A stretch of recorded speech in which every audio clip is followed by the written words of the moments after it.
Hi guys, it's ArchieLuxury on the Paul Pluta and the ArchieLuxury channel. Today guys, I'm doing a watch review. This is a celebrity watch review for EDC Ghana. And he very kindly, I feel a bit ripped off. I started off doing a celebrity review with Austin Daniels, but I did one for Austin Daniels. He's a little bit slow to do one for me, which kind of pisses me off a bit, Austin. Come on, Austin, I've done your review. Come and do mine. And EDC Ghana, I wasn't going to get trapped. I said, you make one for me and I'll make one for you, because I can see how this goes here. Anyhow, EDC Ghana, he sent me some footage and some photos, which I'm going to feature in the review. So basically, EDC Ghana, let me read you the email he sent me. The email, he said to me, "Hi Archie, I just saw your video, Celebrity Watch Reviews with Austin Daniels, in which you invited other YouTubers to collaborate by sharing watch collections, so I thought it would make a fun video to chime in with my collection for review. I am a fan and I've subscribed to your channel since you had 1,800 subs. Would love to see a bit of that old Archie back. Anyways, I have a channel that goes by the name of EDC Ghana, and here is my collection. I have some other watches, but I'm not going to bother the pontiff with those. Here is the backbone of my collection, and I think this is the best way to go. No point wasting time like Austin Daniels did with fucking shitters. Shitters is, shitters does, sir. Shitters, and shitters. The grandfather watch, the father watch, the fucking Seiko 5 sub collection, and then the Vostocks. I mean, just keep the garbage out. I'm not interested in reviewing the garbage. The garbage is it's fucking garbage. So at least EDC Ghana has he's streamlined the review, which is perfectly fine. So EDC Ghana says, here is the backbone of my collection. He says he's got a Rolex Datejust 16030, quick set date, and my birth year, lucky coincidence. Rolex Submariner 16610, early 90s. He's also got a ArchieLuxury Reverso Grand Date. I happen to have that same very model.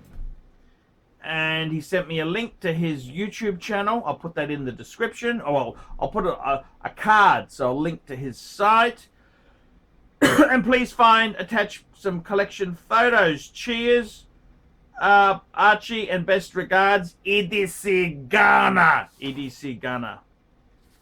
And I gotta say, I'm pleased I don't have to waste my time going through the chaff like I did with Austin. And I'm a little bit cheesed off with Austin that my review hasn't come yet. I put his review up, I plugged him, I was nice to him, and fuck, I'm still waiting for my review on his channel. He's going to do my review, so I'm keen to hear what these celebrities think.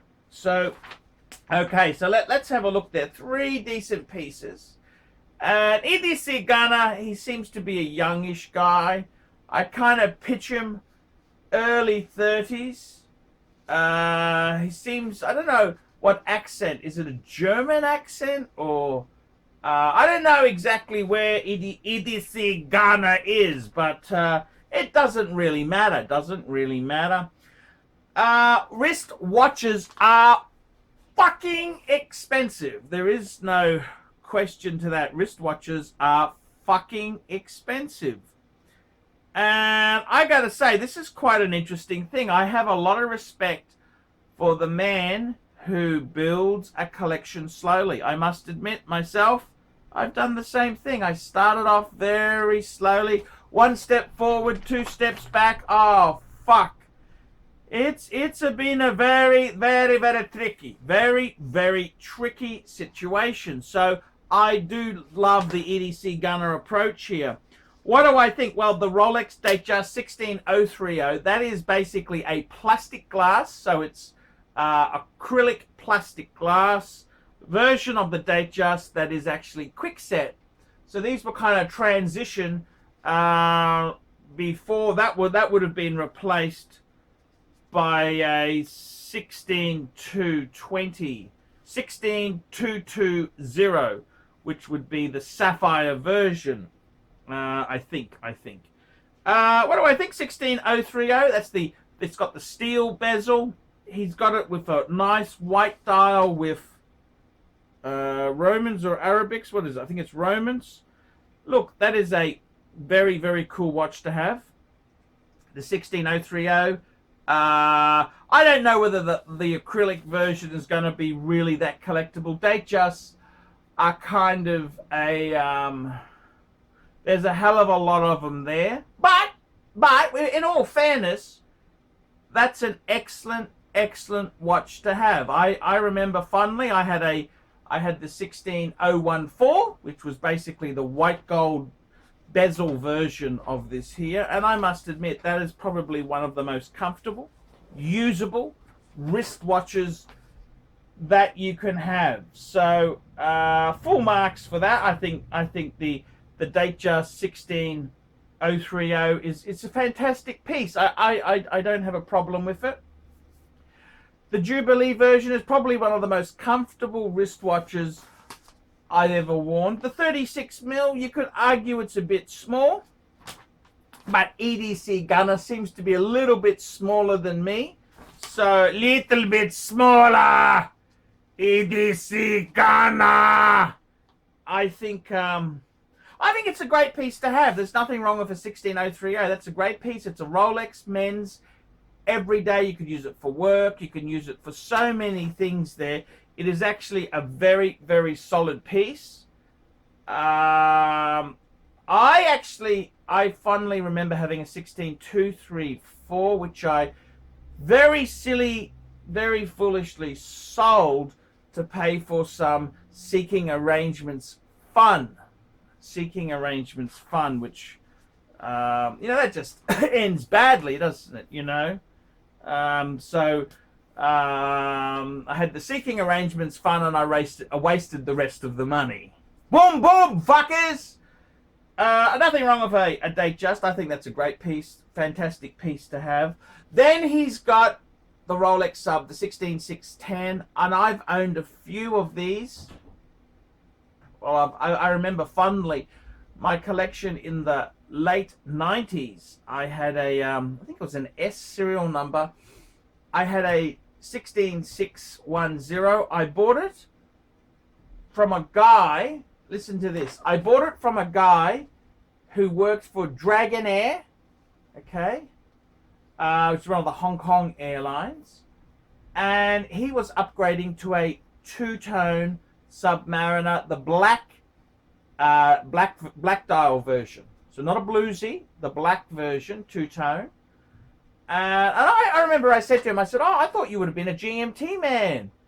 And he goes, no. He said, the Rolex GMT, we've got all the instruments in the plane to tell us time zones and shit like that. He said, it's much more useful having the timer as a Submariner. You can got that rotating bezel.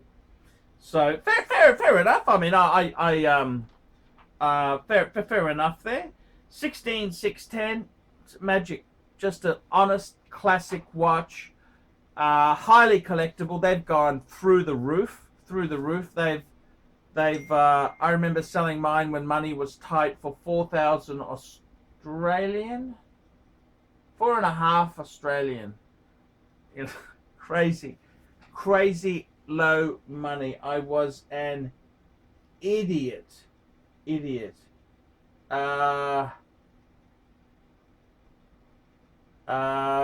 What can I say?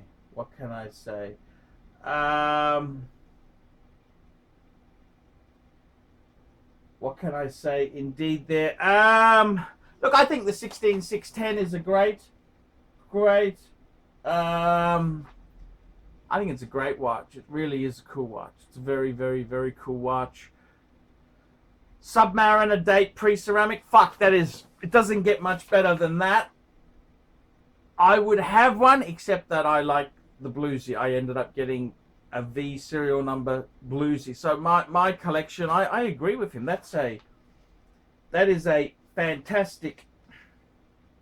The Rolex sub, steel, black, just classic, beautiful, beautiful piece. It's a fantastic dive. There's no problems at all with that. I think it's usable. It's an investment piece. I love my two-tone. I've got the 16613, and I understand exactly where you're coming from. EDC Ghana. Then, of course, EDC has got the top end piece, which is ArchieLuxury Reverso Grand Date. And I got to tell you, that's the longest serving piece in my current collection. I remember I saw it the first time. Fred, who worked at Vintage Watch Co, was wearing it, and I just said, Fred, when you want to sell it, I'll give you $1,000 more than you paid. And I just had to have it. It was just beautiful. That's a absolutely beautiful watch. No questions at all. It's probably, I think, one of the most beautiful ArchieLuxury Reversos. Rumor has it that ArchieLuxury lost money on every one. The 8-day Power Reserve, the 2-disc date. We'll just turn that off. It's bloody irritating. 2-disc date.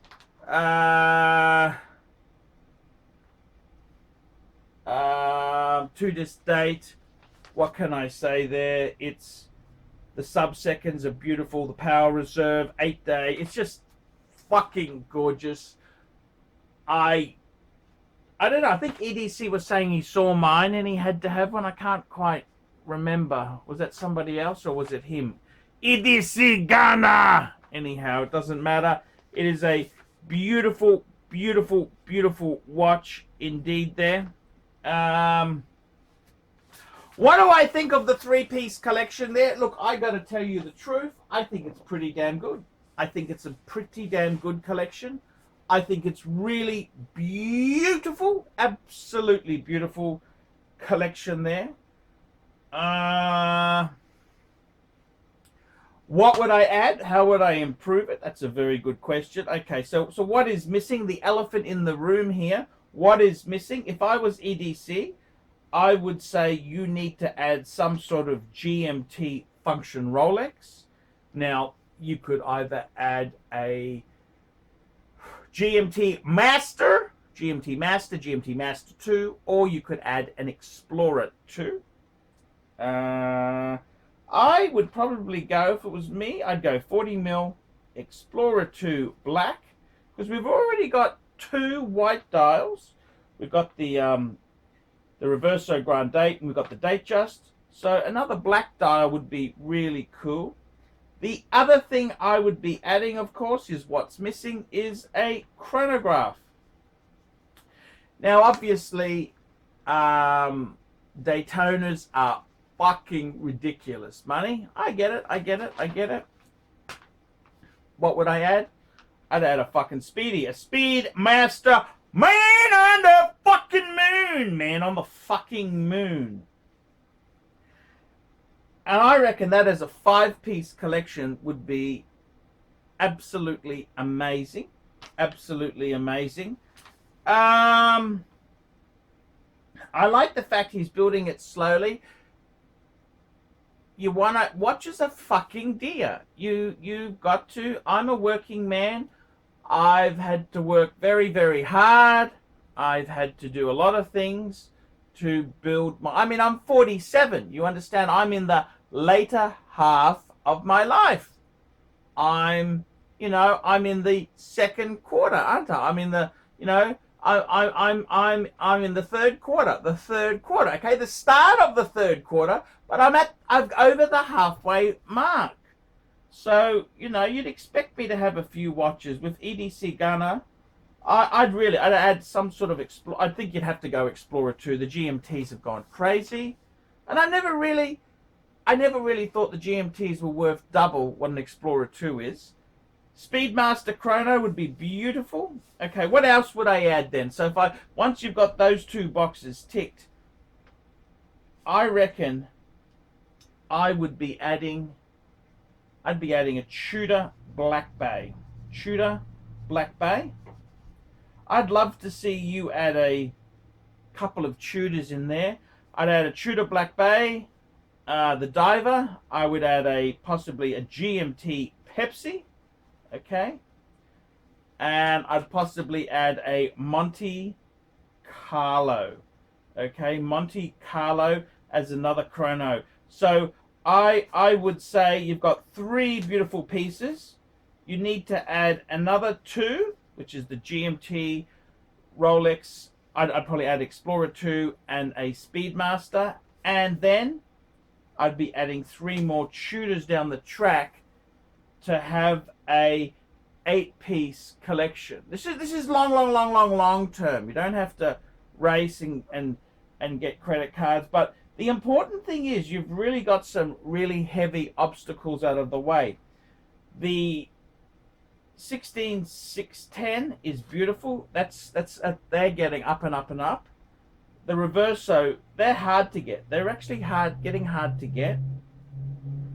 The Datejust Birth, yeah, that's just nice to have a nice one of those. That's really cool. I would EDC Gunner. I would keep adding slowly. You don't have to do it quickly. I would add slowly. Maybe EDC get a 2nd or 3rd job. Maybe get another credit card. You know, just be a little bit creative. If you've got a girlfriend, you could say to her, honey, could you help me get a Black Bay, Tudor Black Bay? Just put the feelers out there. You never know what you can come up with. But overall, I think it's a beautiful collection. He's got the foundations right. I would love to see him grow it in the next couple of years. And I've got to say, EDC Gunner, I've been watching your channel for a while. I don't always watch your stuff, EDC Gunner. But, you know, at least you're not buying views. You can see so many of these new channels have sprouted up and they got more views than the Pontiff. How does that fucking work? You know? They're cheating cunts. That's the reason. Whereas EDC Gunner is at least honest. So EDC Gunner, nice collection. I like it. And hey, thank you so much for asking me to partake.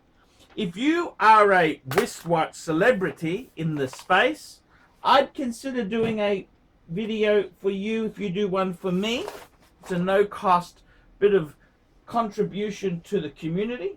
But, you know, I'd want to make sure you've got a decent channel. I don't want some asshole just getting a free review out of me. I depend heavily for paid reviews. That's what keeps me on the YouTubes. Okay, guys, I'm Paul Pluta. Tell me what you lousy, miserable fuckers think of that. Like, subscribe, tell your fuckwit friends, and don't forget to put some nasty comments below. Until next time, ciao, fuckers.